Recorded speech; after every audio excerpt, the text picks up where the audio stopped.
the Growing Lean podcast, sponsored by Lean Discovery Group. This is your host, Dylan Burke, also known as Deej. I'm happy to be here with Doug Dvorak, CEO and motivational speaker at Dvorak Marketing Group and founder and managing principal at the Sales Coaching Institute. Welcome, Doug. Hi, Deej. How are you? Thanks for having me. I'm great. Thanks for being here. My pleasure. So to get us started, can you tell us a little bit about your background and how you ended up doing what you do today? Sure, thank you. I always knew I wanted to be in professional selling, and actually I designed my own major at university called Sales Administration that included a lot of psychology, sociology, some acting and communication. And that really served me well. I went to Flagler College in St. Augustine, Florida. So from a very early age, I always knew I wanted to get into sales. My dad was a very successful salesperson, and I traveled with him when I was a young kid to many of his trade shows and appointments. I was an only child, so that was really near and dear to my heart. But I knew from an early age I wanted to get into sales. I was just fascinated by the opportunity to really work for myself, albeit working for a company, and build and hone my business and selling skills. And so started back in 1985 as the sole sales professional for a family-owned consultancy. We did herbicide, pesticide, sanitation consulting in Chicago called WB McLeod & Company. I was the only sales rep, and I was hired by the president. They didn't really have a lot of success with prior salespeople. So he was looking for a strong salesperson that could anchor, produce for a couple of years, and then be promoted to sales rep. So when I was given my sales quota, his name was Phil McLeod. I said, Phil, if I double my sales quota in 1 year, will you lease me a BMW 325i for 4 years? He said, sure. Didn't think I was able to accomplish that. Fast forward a year later, I blew away my sales quota by over 225%, and shortly thereafter I was driving on his nickel a brand new BMW 325i, and that really set the stage. I could see the more I worked, the more I built my skills and really developed excellence with my prospects and clients, and really help them to solve their business problems and not focus on me. It would help them and ultimately me become more successful. And there for about 8 years, and then a friend of mine worked for Apple Computer, and he said, Doug, you really need to think about technology. So he said, why don't you go get some training? So I would travel Monday through Friday. Then on Saturday, I enrolled in an introduction to data processing on Saturday mornings for 2 semesters, and got to learn about the evolving technology sector back in '93. And then I quit my job with a company car, and most people thought I was nuts, to go into an entry-level position with a computer reseller called Businessland, and really learned the industry for about 1.5 years. Then my friend went and was promoted to VP of Worldwide Sales for a data communication company called Boca Research. He called me and offered me a regional manager position, and that's really where I spent the last 15 years before starting Dvorak Marketing Group and the Sales Coaching Institute. And I was just lucky. I had to put in the work effort, take the risk. But back then, 1993, it really was, the explosion of, data communications, online, modems. And I was just at the right place at the right time, and I got there early. And then had a very successful sales career as a sales professional, regional manager, VP of Sales, Chief Revenue Officer, and then things were going well. I always knew eventually I wanted to start my own consultancy for motivational speaking, training, sales excellence, but then life got in the way. I was diagnosed with cancer and sort of had to put that goal on hold. And as you know, the only way out is through. Recovered from cancer and then started my business and really never looked back. And today, Sales Coaching Institute Dvorak Marketing Group is a worldwide training and development organization with offices throughout the world, primarily Western Europe, Asia, and North America and Canada. Wow, that's amazing. Firstly, I'm glad you overcame cancer. That's a huge thing. And also, I love that story of how you came from a line of salespeople, because I relate to that. My dad was an auctioneer, is an auctioneer. My uncle and grandfather are in property.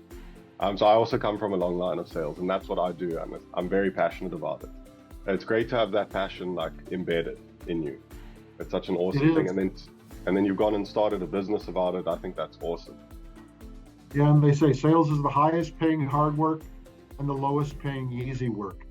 And so when you work hard and you build your skills, professional development, and help clients solve their business problem and their pain with solution selling, it's just very rewarding beyond the compensation being very, very good. Yeah, 100%. I agree with that completely. It's the only job where the more you work, the more you're rewarded. And it's quantifiable, and that's why I really like it, as well as providing solutions to lots of problems. So what motivated you to go and start your own business? And when was that point? Do you recall the point where you're like, hey, I want to start my own business now? Yeah, it was about 2004, and a lot of my friends were entrepreneurs, business people. I saw how hard they worked, but I saw the risk reward ratio. And I was just passionate about sales education, training, motivation. And it was really a passion for me. So it was a logical next step when I recovered from cancer and then left corporate America. But it was not without its risks, going from being provided, pension, retirement, benefits, and a paycheck every week to really make it happen yourself. But it was a tough 18 months, but the only way out is through. And I worked very hard, and I'm now enjoying the fruits of my labor. But more importantly, I love what I do. It doesn't seem like work. And I think there's a quote that says, find what you love to do and do it for the rest of your life, and it doesn't feel like work. Exactly, 100%. And you said that there were some challenges. Can you talk about some of those challenges and how you overcame them? Sure. Well, I had a little bit in savings, and when I'm asked by people today, hey, should I quit my job and start my own business? I said, well, hold off. This is a great part-time job. So don't quit your day job. You still have to have cash flow to pay the bills. But if you are passionate, you do the research and preparation, a business plan, and you have some savings that can give you a bridge for 6, 12, 18 months. I try to be realistic with people that want to get into their own business, specifically into sales training and consulting, but it's not wrapped without, challenges, technology, website, marketing. I went from a sales professional to now a business owner, and I had to wear multiple hats: finance, accounting, billing, customer success, sales, marketing. And at times it felt overwhelming, but I just put one foot in front of the other, had a strong business plan, and just muscled through. 100%. And I think sales and entrepreneurship are very similar. As in, you have to, I can't say it on camera, but you have to have big risk abilities, if you know where I'm going with that. Yeah, it's not for everyone. It's not for everyone. Some people want to know how many days off they have, what's their paycheck, what is their bonus structure, benefits. But it's for me, when I recovered from cancer and I cut the umbilical cord with corporate America, with IBM, it took on a whole different meaning because I had to be successful. Failure was not an option. 100%. And you've been in this for quite a long time. And sorry if I sound really young with this following question, but when you first started, was it like door to door, or did you start on calling sales? And how have you adapted to the changes in the last couple of years, or the last 10 years even? Yeah, I've had the great benefit of coming out of technology. And when I started my business, just call me lucky, I got exposed to, digital marketing, a great website, content, PPC, and SEO. So I've been doing digital marketing for my businesses for about 18 years. And I think you have to be good. You've got to really have a great consultancy and methodology and the ability to help clients scale their business and scale professionally through sales coaching. But I think as more and more technology is evolving, every business beyond what their core business strength is has to be aware of technology, sales enablement, and now AI. So I think for me, having that well-grounded education in digital marketing and investing in it and now seeing the fruits of my labor, I can sit in any one of my offices around the world and have that marketing engine and essentially a sales force that I only have to feed once. There's no benefits. I don't really have to manage them, but they're out there selling 7/24, 365 for me. So the point is, understand digital, understand search engine optimization, pay-per-click, website marketing, content, email marketing, etc. Exactly. And you say, you mentioned AI in there. How has that affected, firstly, your business and the people that you coach? How has that affected the sales? Because I know we use it on a daily basis and it makes everything probably like 1,000% faster. How has it affected you and your business? So let me answer that with a little historical context. I was in IT and I was employed with one of the first browsers out of Austin, Texas back in 95. I was at the intersection of data communications when we went online to dial-up modems, to cable modems, to broadband. And then I've seen these critical inflection points in technology. And I believe right now AI is one of those additional key inflection points. So, we do a lot of content marketing, and I had to have a staff of content writers. I had 4, now I've got 2, and their ability through ChatGPT and some other tools that help with developing content is unbelievable. The quality, the cost savings, and the amount of content that we can really develop on a weekly, monthly basis that gives us a competitive advantage. 100%. And yeah, I agree with that. We use them as tools to just make our lives a lot easier. And it's definitely working how it should be. I wanted to also it's working in a big way. Let me just share a brief story. I was on the phone with a sales executive and he said, help me understand this ChatGPT. So I launched my ChatGPT and I typed in buyer persona for insurance companies. And it came up with what a buyer persona is. I said, who is the investor relations VP at this company? And the amount of great data. And another iteration of AI is, are you familiar with Tome, T-O-M-E? No, I'm not. Tome is a tool, AI-based, that is free. You can buy some credits, but it allows you to use AI to create customized PowerPoint presentations. So you bring up the app, Tome, you type in, give me 7 slides on selling to an insurance executive and include their buyer persona. It's just unbelievable. That's wild. I'm going to check that out. What did you say? It's T-O-M-E. Tome. And another one is DALL-E, based on Salvador Dali, D-A-L-L-E, where you can go in now and get unbelievable graphics and logo designs. It's quickly changing the employment landscape, not only in sales. And I tell sales organizations, if you haven't embraced digital and AI, you better, because if you don't, you're going to be a dinosaur and you're not going to be in business. And all the sales enablement technologies that are out there that cost pennies that can really scale a sales organization and a business. Yeah, 100%. I agree on that so much.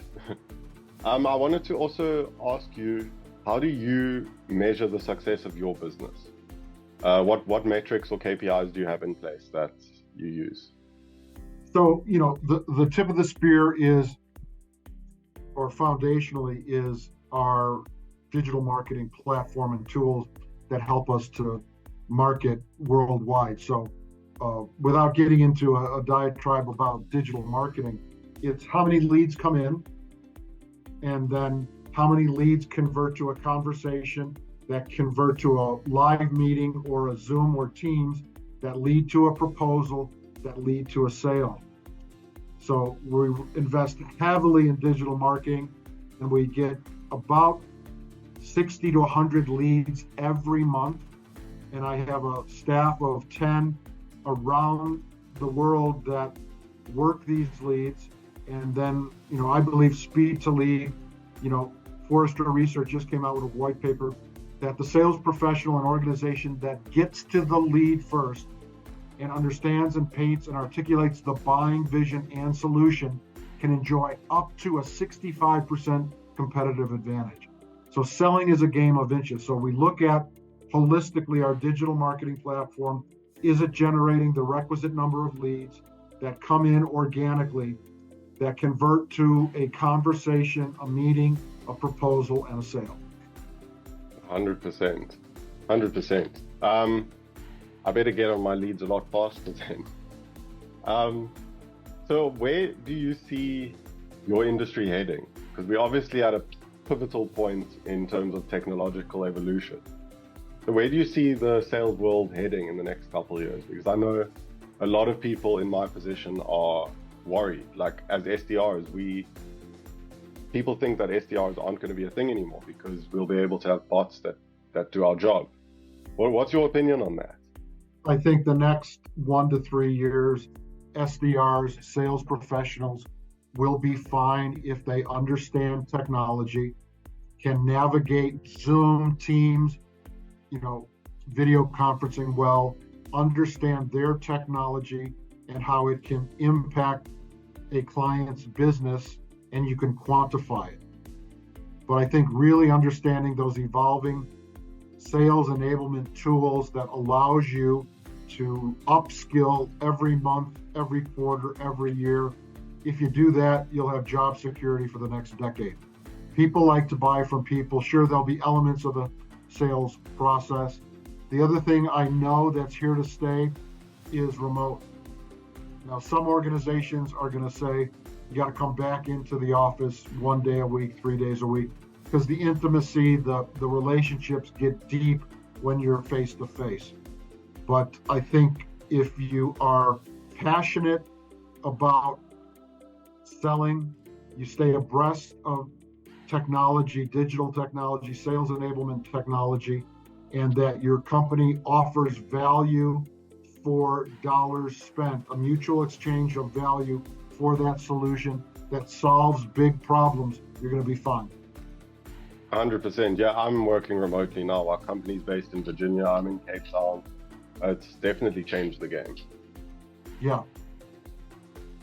So, Doug, have you had any partnerships or collaborations that have helped you form and scale your business, or how did you get where you are today? Yeah, as I say, I've walked on the shoulders of giants. I was exposed to some consultants and trainers that I hired decades ago that I asked them to be my mentor. I've joined the National Speakers Association, the International Federation of Professional Speakers and Trainers, and those two organizations are just awesome in terms of upskilling, seeing the best on the planet deliver virtually live, and doing a lot of reading and watching YouTube videos. Okay, 100%.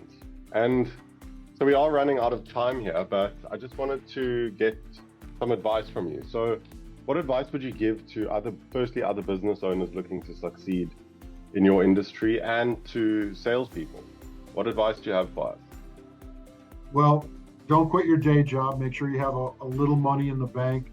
Have a good business plan that's reasonable, and recognize that it's going to be 1 to 2.5 years before you're cash flow positive.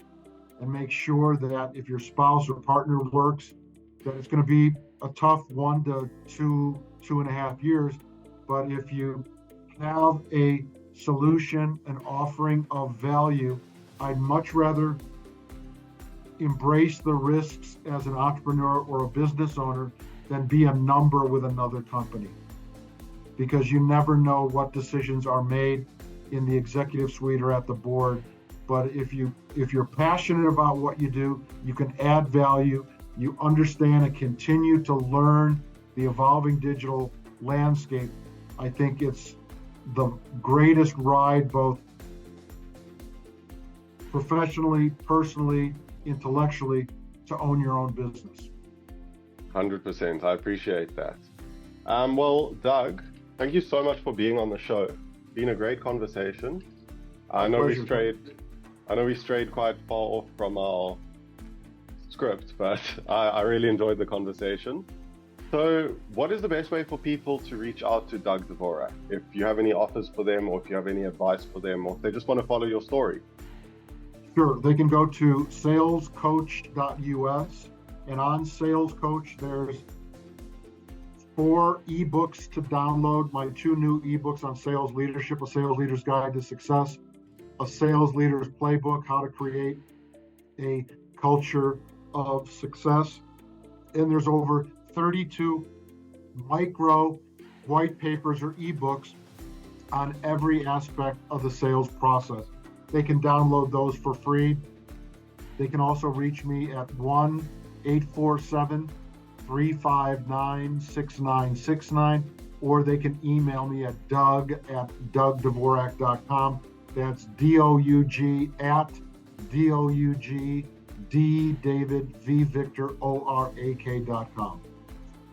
Amazing. Thank you so much, Doug. It was great having you on the show. Thank you.